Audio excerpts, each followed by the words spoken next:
Vamos hoje falar sobre a grande vitória do ex-presidente Lula, a declaração merda do Jair Bolsonaro, o pronunciamento dele após o começo dessas eleições. Não esquecendo, gente, por favor, deixem aqui o like de vocês, aumentem o nosso engajamento nesse momento que a gente precisa crescer bastante agora, começo do governo Lula, presidente eleito. Vamos seguindo aqui, vão curtindo, vão curtindo e vou compartilhando. Eu vou mostrar aí novamente o pronunciamento.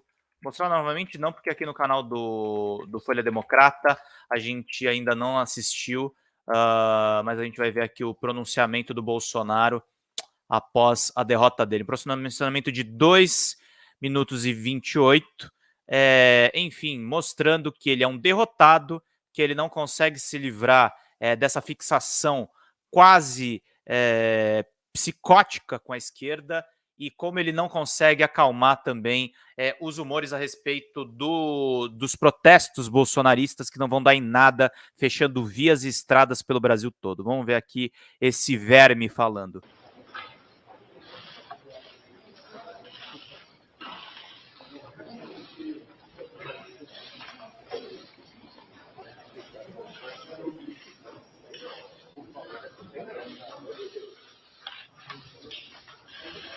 Ok?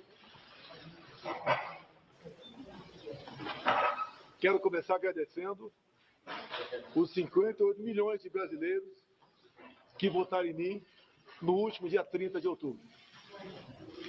Os atuais movimentos populares são fruto de indignação e sentimento de injustiça de como se deu o processo eleitoral.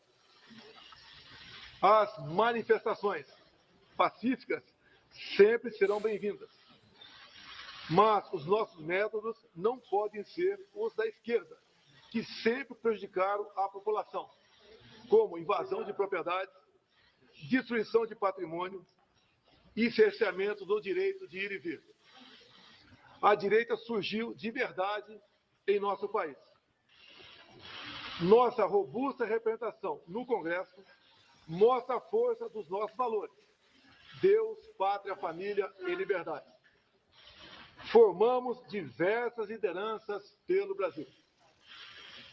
Nossos sonhos seguem mais vivos do que nunca. Somos pela ordem e pelo progresso. Mesmo enfrentando todo o sistema, superamos uma pandemia e as consequências de uma guerra. Sempre fui rotulado como antidemocrático e, ao contrário dos meus acusadores, sempre joguei dentro das 4 linhas da Constituição. Nunca falei em controlar ou censurar a mídia e as redes sociais. Enquanto presidente da República e cidadão, continuarei cumprindo todos os mandamentos da nossa Constituição.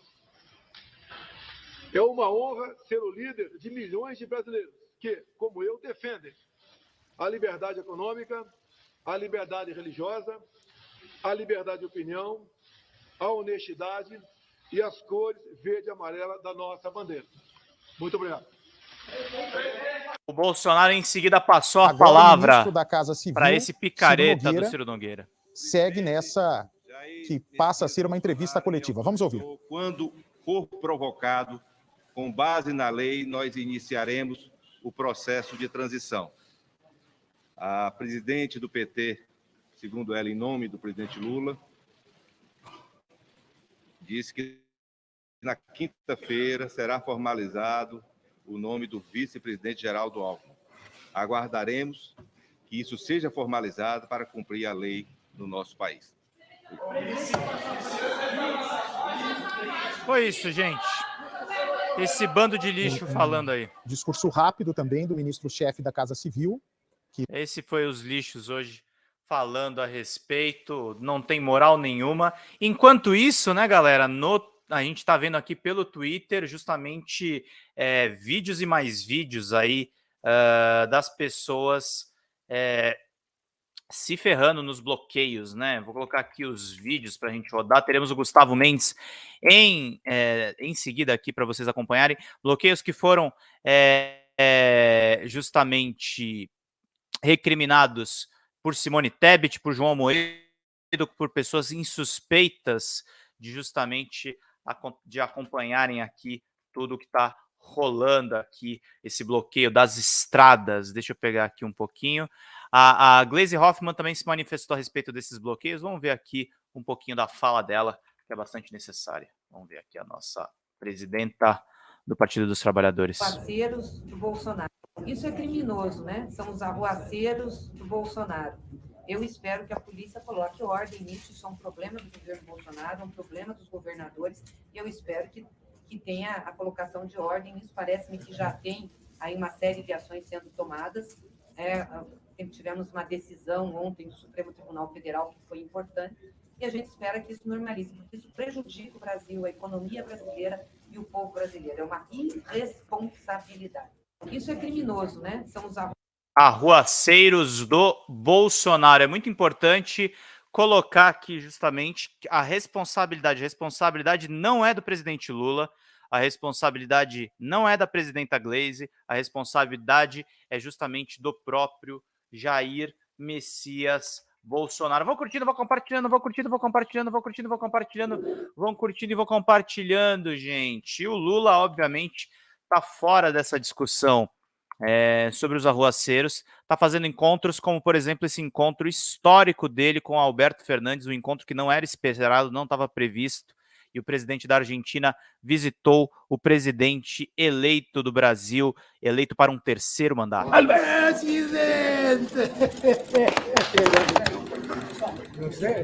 De regreso a la Argentina, pienso en el abrazo profundo y sincero que hoy nos dimos con Lula en San Pablo. Ese instante me ha llevado a reflexionar. Su triunfo nos emociona infinitamente, es un hecho. La democracia es el idioma de las verdaderas y justas transformaciones, y en ella siempre nos fortalecemos. Pero además, hablamos de un triunfo que quedará en la historia. Latinoamérica ha trabajado en conjunto durante los últimos años para defender la convivencia democrática. Hoy el pueblo de Brasil ha llevado a Lula a la presidencia de su patria. Y no ha sido fácil llegar hasta allí. Es resultado de su lucha, de su coraje y fundamentalmente de su compromiso con los que menos tienen. Lula es un actor central para garantizar la unidad y la integración regional de nuestros pueblos. Recuerdo que cuando fue el golpe militar que amenazó la vida de Evo Morales y la paz en Bolivia, nos unimos con mi querido AMLO para rescatarlo de aquella injusticia feroz y salvarle la vida. Soñábamos con la vuelta de la democracia y con el retorno de Evo a su patria. Y sucedió. Y especialmente en Argentina, hermano Alberto Fernández, presidente, me salvó la vida.